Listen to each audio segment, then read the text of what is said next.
Good evening. You're listening live to the Xtreme Movie Show. I'm your host, Rob. I'm Rob Lowe, and I have Professor Pixel, and I also have RDV from the Great Midwest, aka almost close to Canada. Tonight, I bring that up because we're discussing Wayne's World from like the early '90s, starring some Canadian kind of guys, Dana Carvey and Austin Powers, him, that dude, Mike Myers, that you know him as. But this gentleman was from old SNL skits, and it got so popular that you could actually use Saturday Night Live as a platform to jump into movies all like Chevy Chase, Bill Murray, Dan Aykroyd, and a bunch of others going back to the mid 70s when the show debuted. I'd put in the description that these were the dying days because Saturday Night Live stopped being really, really funny or inventive. And I think the best way to describe Wayne's World is harmless, innocent, juvenile, polite Canadian fun. You know, it's Austin Powers minus spoofing the Bond kind of stuff, and it's not bad if that's what you like. But I have to sit there and say there's not really a mean bone in this body at all when it comes to the film, and it's kind of rare to have that without somebody getting offended to it. But it's not a movie I rewatch a lot, but it was definitely super popular at the time, very quotable. It was written by the lines that they used off the show, so you know them. And like Beavis and Butthead, you've got to do it right when you put it on the big screen, because sometimes a skit like this will fail. This movie does not. Professor Pixel, you're the young 20-something guy in here. You've never seen this movie before, I don't believe. What was your initial take on this? No, I didn't. Growing up, I still growing had. up. I'm sorry. Go ahead. There's a thing about hot death. Anyway, when I was growing up, I had older siblings, and Wayne's World was one of those things that they would quote. They would go ahead and it would come up, and it's slowly, as time has passed, seemed to have faded to the back of their minds. Well, I say good. This was not anything worth my time. Sure, what? No, I didn't. It didn't even have the same level of humor like when we watched Beavis and Butthead, where there was just something in there that you could find humorous. Here, it is just it wants to be funny. You can tell that.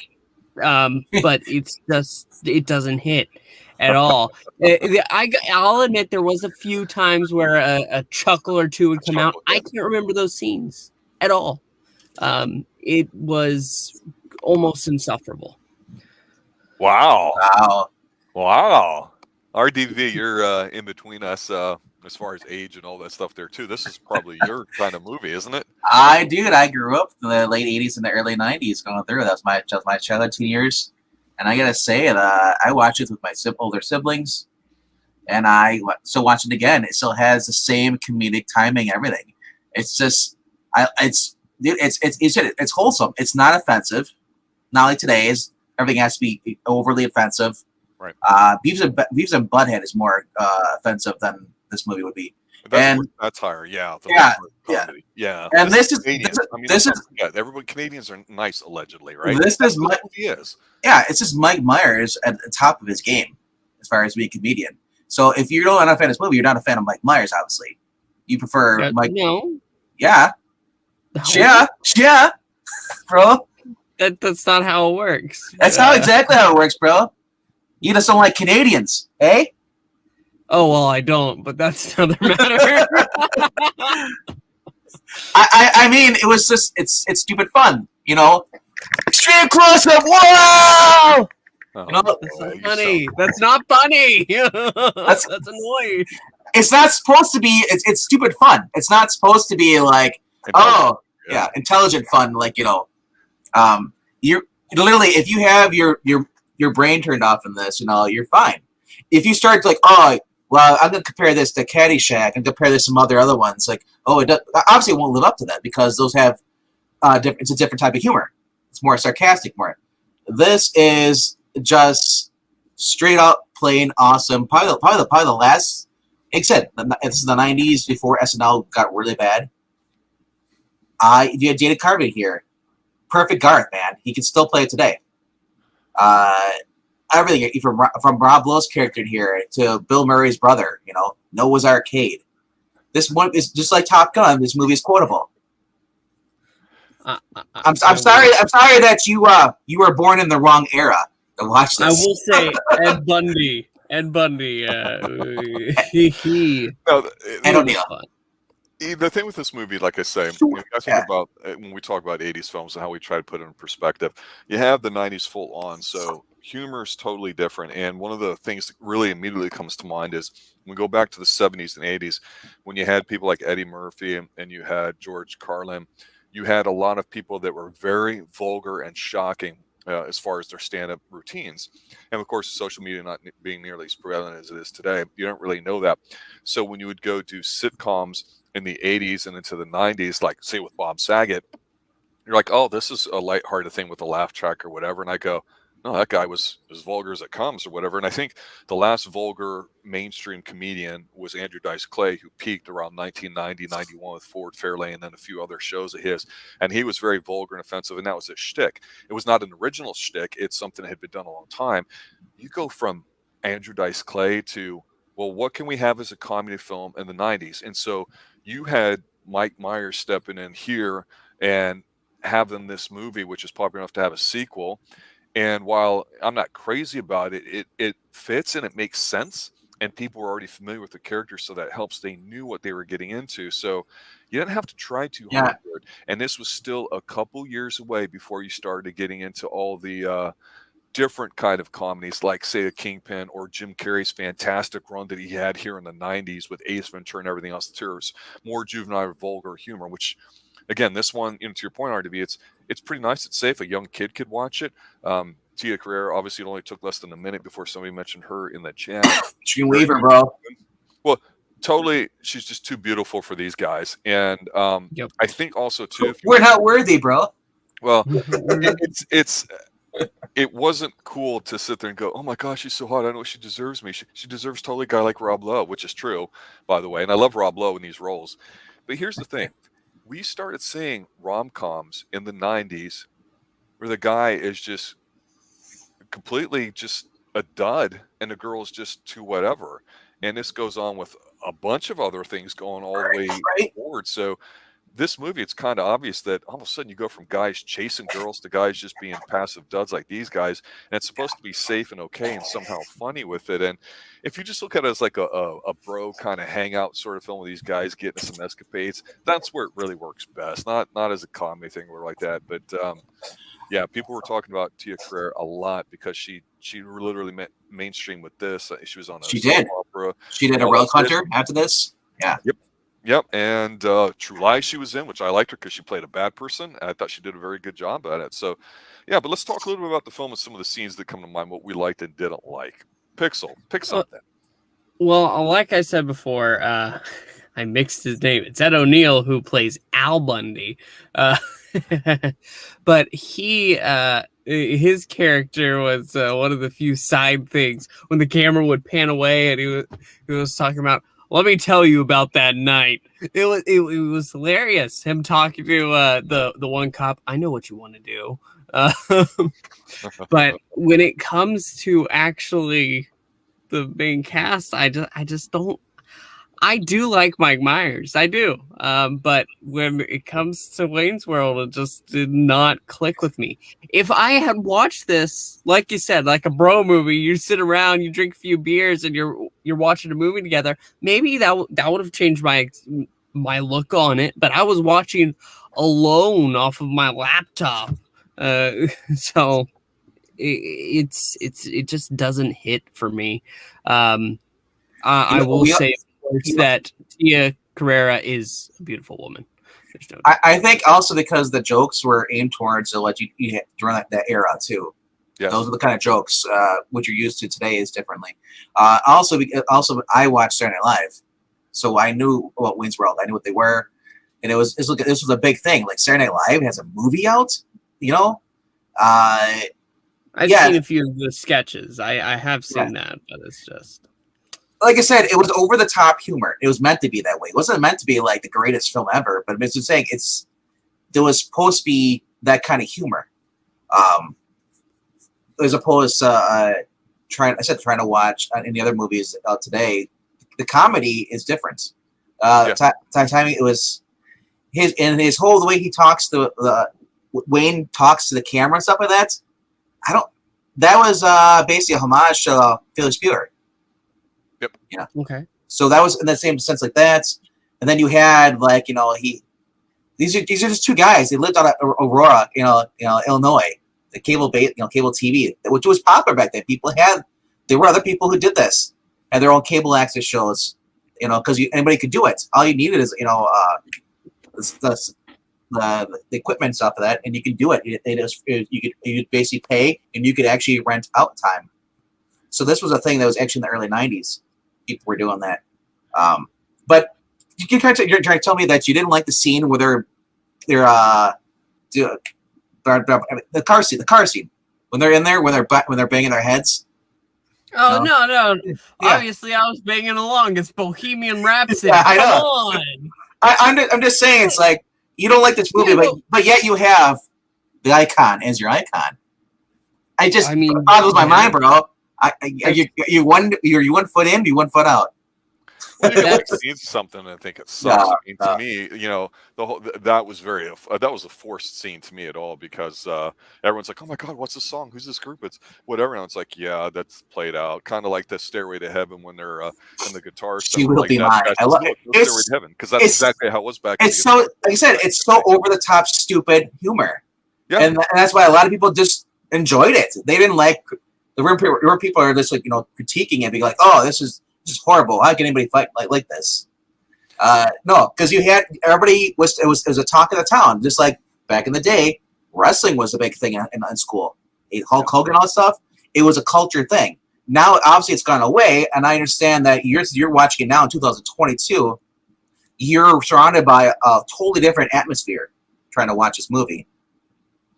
Well, another thing, too, that was going on in the 90s that puts it in perspective when you mentioned earlier before about how there was a lot of the jokes and humor of the day. I think that's really true. It's tough to, I think, have 90 minutes worth of the skit scenes that only take a minute or two, because people already know the jokes. So can you set up a little differently? Can you have some inside humor, which they definitely did put in with some things? But also, we talk about the 80s here on the Xtreme Movie Show, and we talk about how 80s where there was a lot of coming of age type films, whether they involved martial arts or there was the military ones with ninjas that we like to joke about, the canon classics and just revenge and whatever. But you think 80s, you think teenagers, right? And then in the 90s you think 20 somethings. And that's kind of interesting, because to your point, when they were cable access, Mystery Science Theater was really known for being the big cable access show that ended up becoming a big hit on Comedy Central. And Lorne Michaels with Saturday Night Live always had the vision. Hey, we had Chevy Chase back in the early mid 70s. He got really popular. So did everybody else in there. You go back to those first couple of seasons when it was really at its best, and you could argue it's gone downhill ever since. That's not to say that they haven't produced people that have gone and make up a ton of movies and writing and be involved in things, but by and large, nobody goes, "Oh, I can't wait to watch Saturday Night Live." You knew back then when you had somebody like him, you were going, "Okay, I get his kind of humor. His skit's going to be, nice. It's going to be pleasant. It's going to be very safe." And he did like So When I Married an Axe Murderer and all that. And I'm like, I watched it. He was popular, but I'm like, but people liked it and they saw it. So like, you can't argue that he had an audience, but he reminds me of somebody in the past 20 years on Saturday Night Live who I think has some hits and misses, but whose comedy is very funny, or their idea is very funny. But that doesn't mean you should be the one doing it. Maybe you should be the one writing it. And of course, I'm getting ready to sit there and talk about Anchorman. I'm talking about Ron Burgundy. I'm talking, of course, about Will Ferrell here. I think I say Jimmy Fallon. Well, Jimmy Fallon's not funny. He's not to me. I don't think Will Ferrell's funny, but I think some of the ideas that he has are really funny. And here's the thing: I don't know Austin Powers how much that pissed him off. But I can imagine him going, "Jesus Christ, here I make a stupid movie as a spoof and a joke. People just want to tell me to shut up and die, and I don't want to hear from you again until you make another Austin Powers." I mean, that's how funny and good those movies were, making fun of James Bond movies, because James Bond movies have sucked for 20 plus years. We were talking about his last movie he did was The Love Guru, and that flopped. Yeah. Now he just did a skit on Netflix, show. And then Mike Myers, I think there's rumors that he had a nervous breakdown after the Love Grown. He had some kind of medical whatever. So that's why he stopped acting for a while. But he's going to be in a new movie called Amsterdam. It's a huge celebrity cast. Oh, yeah. He's placed in a 1930s movie, a murder mystery. So and I think it's going to be a comedy too. But getting back to this though, this movie was like it knew it wasn't going to be a good movie, but it's like this is an example of a bad movie knowing that it's bad and making it funny. Yeah, and that's not always easy to do. And so, Pixel, I want to pivot to you here a little bit because I think something we haven't really brought up yet is really important here. I mentioned earlier about how in the 80s, everybody could identify with certain key things because it was the culture at the time, whether it was the malls, whether it was going out, head banging in the car, going to midnight movies, that sort of thing.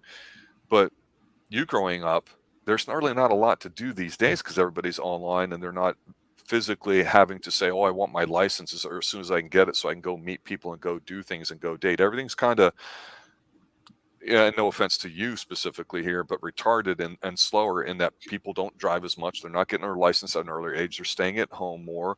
They're not as actively engaged at trying to get their independence and freedom. And I think here with Wayne's World, what it captures is the type of activities that people did back then and celebrated. The diners, hanging out.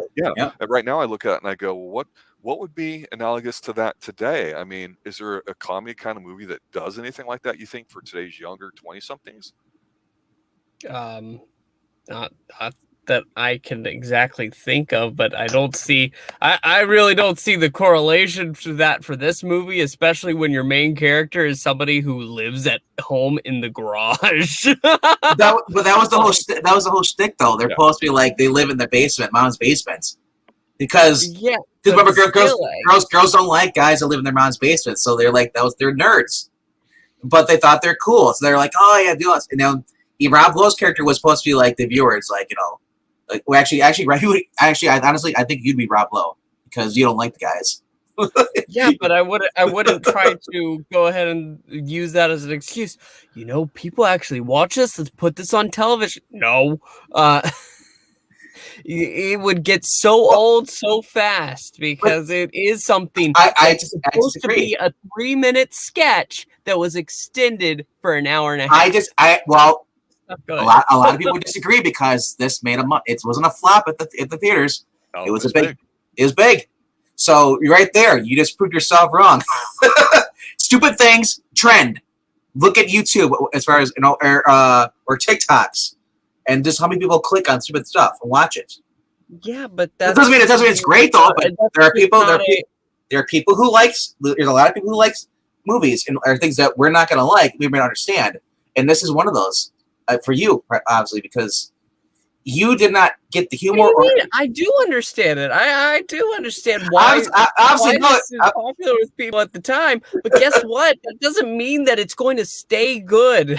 It's not going to stay that way. It's still good, man. Because you want to know why it stays good? Because people have memories of watching it.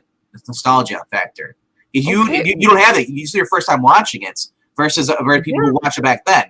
Just like Star Wars and a lot of these other movies, if you're watching it for the very first time, you may have a different experience than those who watched it in the theater when it first came out. You may not like it. And I said, nostalgia is a big factor in a lot of these older movies, and that's why they're still relevant. Top Gun. Not everybody liked Top Gun, but there are people who do remember watching with their friends. There's people who've gone to the military and stuff. I said, this is. I'm not saying it's as big as Top Gun, but I'm saying just because you like it doesn't mean it's not a funny movie. I didn't say there was nothing funny into it. It's just I did get a chuckle out of that. Even that's No Stairway to Heaven. Yes, that they have humorous elements to it. That doesn't mean the whole movie is hilarious. What did we watch with Norm Macdonald? His movie. Dirty Work is great, dude. Work is great. It's fantastic. It's hilarious. This doesn't have anything close to that. Wow. I agree with that. This movie, again, everything we talked about that's good about it, it's clean, it's safe, everybody can kind of watch it. You could argue that about Ace Ventura and The Little Way, although a bit more trashy, I guess. But that's the kind of humor that we were changing into. And so I think, unfortunately, when you look at like decades, it's very obvious that by about 1990, 1991, not just because of the year 90 or 91, but the whole feeling of the 80s just abruptly changed into this brooding kind of sad sack, mopish kind of decade, which kind of was not fun. I mean, there's good things in it, of course, and there's some fun things to it. But when I think of comedies, I think about how America's taste in the 70s went from hardcore independent films. I mentioned George Carlin, Red Fox is mentioned here in chat too. He was extremely crude. I mentioned Andrew Dice Clay. Yeah, a lot of people with a very filthy adult level sort of comedy. But then you had your stuff like Bill Murray, like with Caddyshack and everything else there too, which is kind of lighthearted, but Canadian, which means nice, allegedly. And so definitely different types of humor. And unfortunately, by the time we get here to the early 90s, other than just basic juvenile stuff, which means for the most part just Jim Carrey, we wouldn't really have anything I think people really responded to until later on when we got the Austin Powers stuff. And that's only funny if you really, really know James Bond. It's probably twice as funny than if you just saw it and you like that kind of stuff. Because I don't really care for his humor, but I get to see all the stuff being a huge James Bond fan, like we here are at the Extreme Movie Show, see it, and I just go, wow. It's a shame that movies stop being fun in a sense that you could go watch something as light and trivial as that. So I'll give it credit. I mean, it's still, a movie for its time. It's still got that kind of humor. It does capture something about it, but I'm struggling to find anything relatively recent that has a certain level of comedy to it, except maybe a Will Ferrell or two. Definitely not anything by Kevin Hart. Anchorman was funny, but that was almost 20 years ago when you think about it, right?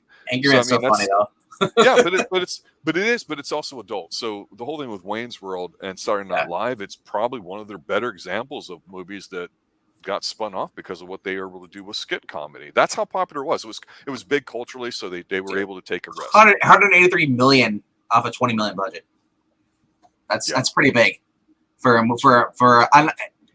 movie that's mainly just making fun of other movies stuff, skits. If you look at it, so it's actually a moral story. These guys start off in their basement, fine. At the end, and then they make it big, and then they realize it's being popular isn't as great as I thought it'd be. So they want to get out of the contract. And I said Pixel, I think if you watch this, that's probably the big thing is if you watch with somebody else is watching by yourself, maybe you'd like it more. I watched it with my brothers, my other brother, and my two other siblings.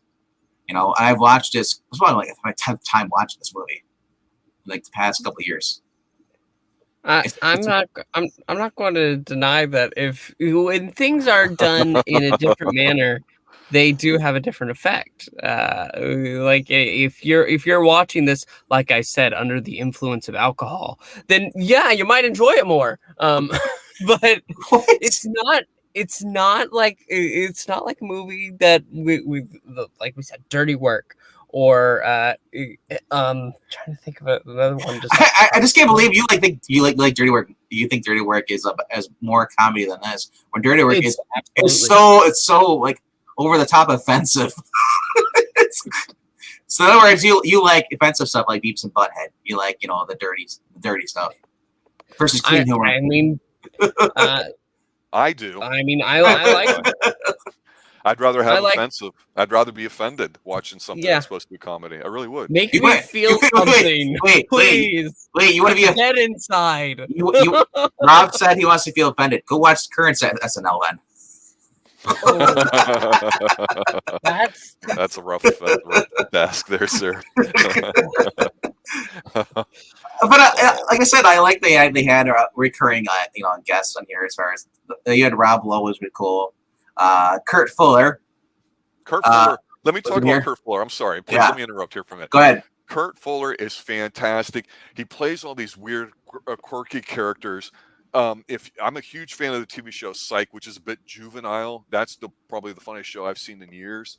And I like it's witty banter back and forth. You can tell a lot of it's ad-libbed. It gets a little long in the tooth at times, but Kurt Fuller plays I think Woody's his name. He plays this the guy that dissects all the bodies, and he just makes weird comments, and it just goes so fast. Kurt Fuller is fantastic at anything he's in. He's a slime ball bucket, and I thank him for that. He really makes the most of what time he has in here, and this is by no means his first foray into being that character, but he's a guy that you just go, oh yeah, I remember him in Wayne's World. I remember him in this. I remember him in that. He's not douchebag like Rob Lowe's supposed to be, or prickish like some others, but he's damn good. So I think it's hard to make a comedy and have other people, because you might be like, well, I got to be the star of it. No, the one good thing about Wayne's World is not necessarily the humor, it's the fact that you do have Dana Carvey and people like Kurt Fuller and Rob Lowe, and you could argue about Tia Carrera not necessarily having to be funny, but being the love interest in here. You've got a lot of people that are helping out make this movie be exactly what it's supposed to be: cotton candy, lighthearted fun. And that isn't always easy to do. And I'm not disparaging it when I say that, because I agree with Pixel. It's not my kind of humor, but it works. And like you said, RDV, 180 plus million on 20, smash monster hit. People enjoyed it. They had a good time. They told other people they're going to go see it. Nobody's really offended. It's very safe. I gotta go ahead and agree. Kurt Fuller, he is fantastic. It was what he was when, as soon as I saw his face, it was one of those moments where I was like, "Hey, wait, I know him." Ghostbusters 2. Or no, first was it the first, second, or second one? He's in one of the Ghostbusters movies. He has him committed. I think it's the second one with the slime. Did you recognize the guy who was working as the bouncer, Pixel? Working as the bouncer? The big guy working as a bouncer? Oh, who is it? Tiny? You didn't at the gasworks? Oh. Yeah. No, I didn't at the time, but now I see it's the cast list and I see him. It's Meatloaf. You do anything for love. Yeah, like I said, you had Ed O'Neill here too, who's just telling him stories at the time. He's just kind of like, okay, I'm gonna go this way. Garth, man, is just kind of funny. He's like, I just want to go to the bathroom. Excuse me. Pixel, I got to put you on the spot here. You and I covered every single episode of movie of Twin Peaks on Xtreme TV, a product here of the Xtreme Movie Show. You should recognize the one lady in here. And do you know who I'm talking about? Don't make me sing Just You. Laura Flynn Boyle's in here. She's from Twin Peaks. Yep. Oh, I thought she was kind of good in here too. It's Stacy. So Meatloaf got really, really hot. He got a second wind. Obviously, they were in the 80s and 90s. Alice Cooper, he had been around since the mid 70s. Big golf guy, big country music fan. So real soft spoken behind the scenes, real petite dude, but he had the real shock rock and roll kind of show. And in the 80s, while that was still cool and he could do it, he got big, going popish with the album that had a song called Poison on and some others, which I'm like, this isn't Alice Cooper, I know. But he's smart enough to adapt with the times. And a lot of people are like, oh my God, who's this guy? And you're like, well, he's been around 20 years for fuck's sake, even though it's the early 90s.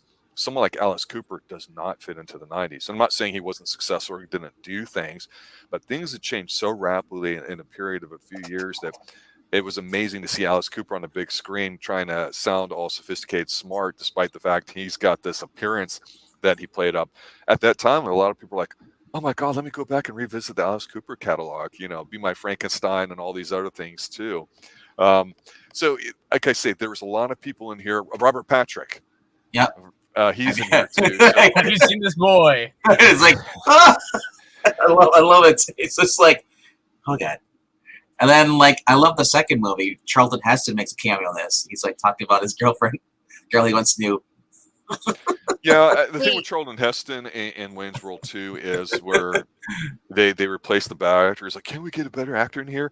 Charlton Heston at this point was starting to, behind the scenes, he was starting to suffer from Alzheimer's, but he was still in the public eye. RDV, you and I covered John Carpenter's In the Mouth of Madness. That he plays a cameo in the beginning, and then also he was in True Lies.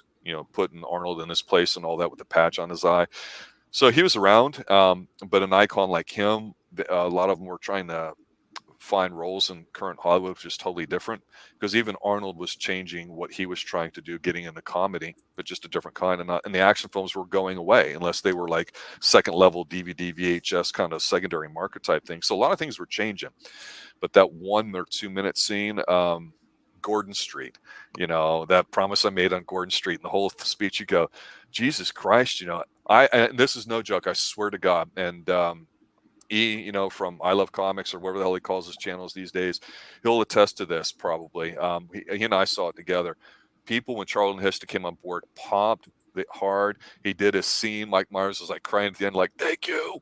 And I swear to God, people applauded, stood up, and cheered as hard as any other scene, because they love the fact that somebody like Charlton Heston, that has no business being in a goofy kind of juvenile comedy, says, you know what, I'm not above myself to have a little bit of lighthearted fun. Let me come in here with a surprise cameo that nobody knew anything about, delivers this great little speech, and he does it in a Charlton Heston way. It's great. So, it's the second is pretty much like the first, really. I mean, so I don't know which one you want to consider is better. I don't know if we'll do the second one, but they were fun. You can't argue that. When people are having fun, other people want to join in, right? So the guy, there's like, if you're gonna spew in this, he's in the background. He's the guy when he's gonna puke. He's always wearing he has the white t-shirt, black t-shirt, he has the skull stuff. That guy, apparently, he was in a couple different movies after this.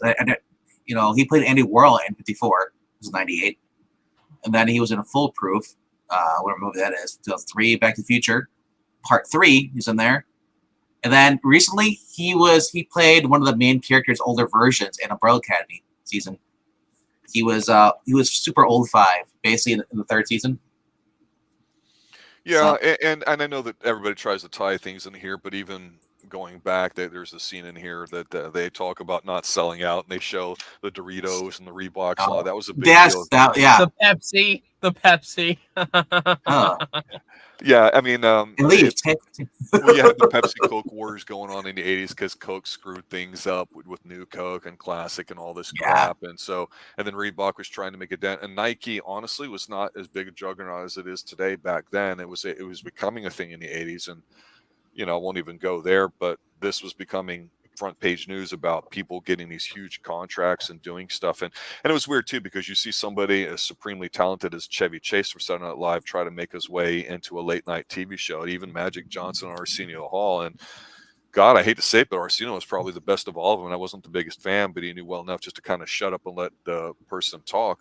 Now shows aren't like that anymore. And Chevy Chase, very painful to watch him try to do his show, and I'm the biggest Chevy Chase fan as there is. So things were just really weird with comedy and changing in the 90s, even with the formats that we've been used to for 20, 30 years with Carson and Saturday Night Live and everything else there too. It was really weird, because it seems like the whole 90s just was trying to transition into something, and it just has not improved at all. Final thoughts on this film, guys? Like I said, go watch it with somebody while you're drinking. You'll have a fine time. If Abraham was a babe, he'd be Abraham Lincoln. Yeah, I've not heard that one before. The Bugs Bunny one, it's like, you can't go dressed up as a girl. I don't know, as if I'm in my tidy whities in bed with Tia Carrera, I wouldn't be sitting there doing this goofy kind of stuff. I mean, it's like, come on. He spoke fluently in Cantonese. It was awesome. And then you had her father. Remember who her father was, right? Yeah. You got to the point that I'll admit that was a good one. Oh, my Cantonese is a little rusty. Please forgive me. And then he keeps going on. At one point, he just stops talking and he lets the captions do it. And she's looking, waiting. And then she goes ahead and puts her line. And that's like I said. Go have a drink, have a good time. Yes.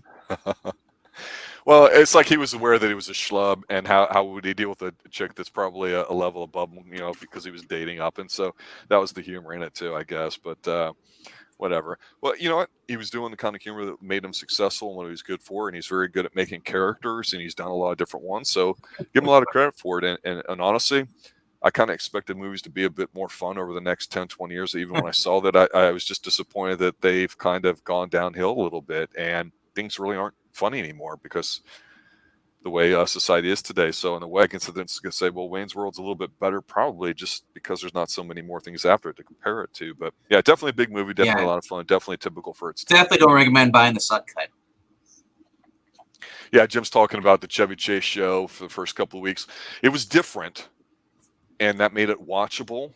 I kind of like it at Saturday Night Live. You didn't know what you're going to get until you got it. But after a while, like say even John Belushi, I wasn't the biggest fan of him. His act got a little stale to me. I mean, cocaine's a wonderful drug, but there's so much Chris Farley, being coked up that I just go, well, that's not funny, So it depends on the kind of humor you like, and humor is a tough topic because you have safe humor like this, which is fun. You have stuff like Dirty Work, which is phenomenal. You've got the Ace Ventura stuff like that with Jim Carrey that you just go, man, 20 cups of coffee a day and totally selling into the role. I'm with it. Then you have your stuff like Kingpin, which and all that stuff. We'll be talking more about 90s humor in movies too. And so we wanted to kind of start with one early one to set the tone in Wayne's World. I still love the fact the whole Alice Cooper thing. He's like, Milwaukee is actually, it's like Milwaukee. It's like yes, I've seen Alice Cooper in person. He's a solid guy. But it's funny though because Alice Cooper was originally on the impression he was only be there. He's going to sing a song or have like one line in the, and then you're like, here, you have to memorize this monologue. He's like, crap. And he only had like a limited amount of time to do it too, so he had to learn all that stuff. But luckily, the fact being a singer, you memorizing lyrics, it didn't take him that long to do it. So. Yeah. Well, there you have it, ladies and gentlemen. Wayne's World, 1992. Check it out or not. That's entirely up to you. Game on! That's what I say. Obviously, Wayne's World. It's my Canadian theory. The closer you are to Canada, the more you like that stuff. Also, I love I'll just real quickly. The fact that the way how Mike Myers speaks in there, so it's basically Canadian talk, which is real. And he wanted to bring it to the movie theater, and that's why it did so well, because the way he talked. Because that was not normal. Everyone else, because we have a different kind of dialect, the way we speak things. Everything he says, it starts off with a question or ends with a question. In Canada, really, when they're done talking, they lower their voice. Exactly, pure Canadian.